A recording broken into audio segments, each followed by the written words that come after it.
দর্শক বন্ধুরা, আজকে আপনাদের দেখাবো এনসিপির একজন নেতা নাসিরউদ্দিন পাটোয়ারি, মুখ্য সমন্বয়ক এনসিপি। তিনি কি বলেন?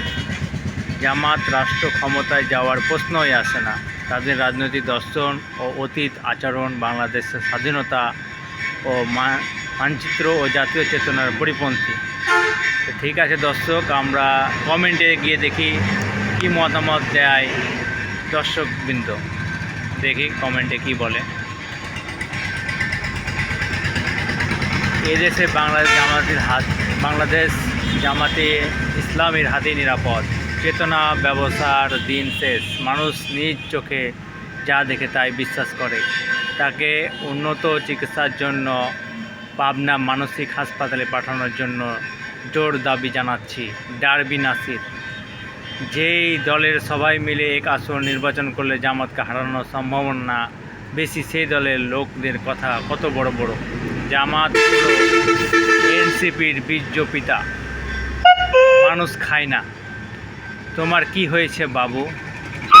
একজন লিখেছে জামাত ইসলামী বাংলাদেশ। তারপরে লিখেছে জামাতের বিরুদ্ধে এনসিপির সমস্ত বক্তব্য কোর্ট কৌশলের অংশ বিশেষ, কারণ দেশের মানুষ এটা খুব ভালো বুঝে। এনসিপি জন্ম নিয়েছে জামাতের কোলে। তারপরে লিখেছে রিপন বহায়নি, এনসিপিকে বলবো একটু বড় হয়ে কথাগুলো বলবা, নয়তো বাতাসে হেলে পড়বা। তারপরে জিয়া আহমেদ লিখেছে বীরের ফুঁকি খুঁজতে এখন বেনসন খায়। তারপর গোলাম মোস্তফা লিখেছে ওরে বাল পাকনা রে। তারপর হুমায়রা বুলবুল, একমাত্র জামাত হতে পারে এনসিপির বড় সাপোর্টার, তোমরা ভুল করছো। তারপরে ইলিয়াস পাটোয়ারি লিখেছে জামাত সব ক্ষমতার স্বপ্ন দেখে আর তোরা নির্বাচনে জামানত পাওয়ার স্বপ্ন দেখ। তারপরে আশরাফ হোসেন লিখেছে বাপদাদার নাম কাঠকুটির নাতে। তারপরে ইমদাদুল হক আতিকা, তুই তো বীর্য ধারণ করা নারী। তারপরে আমিনুল ইসলাম নাইর, জামাত ক্ষমতা আসবে ইনশাআল্লাহ। বেটা কখন কি বলস?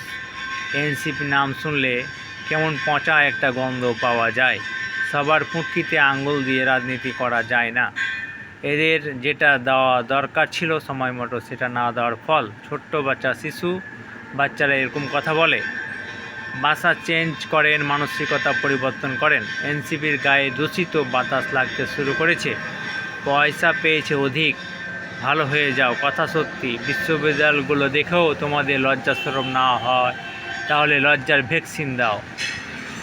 এই তো দর্শক, আরও অনেক খারাপ কমেন্ট তাদের নামে লিখেছে। যেহেতু দর্শক তাদেরকে পছন্দ করে না, তারা জোড়া আন্দোলনের নেতা হতে পারে, কিন্তু তাদের কমেন্ট দেখলেই বোঝা যায় তাদের দর্শক কতটা অপছন্দ করে। দেখেন কতগুলো কমেন্ট তাদের বিরুদ্ধে লেখা হয়েছে, অথচ তাদের লজ্জা শরম থাকলে তারা ভালো হয়ে যাবে। তারা ভালো হয়ে যাবে এবং দেশের জন্য কাজ করবে। একে অপরের সাথে মনোমালিন্য দূর করে দেশের জন্য কাজ করবে। তাদেরকে সবাই পছন্দ করতো, এখনও পছন্দ করে। তারা যদি তাদের খারাপ কর্মকাজ থেকে ফিরে আসে, তাহলে মনে করব এদেশের জন্য, জনগণের জন্য ভালো হবে এবং তাদের জন্য ভালো হবে।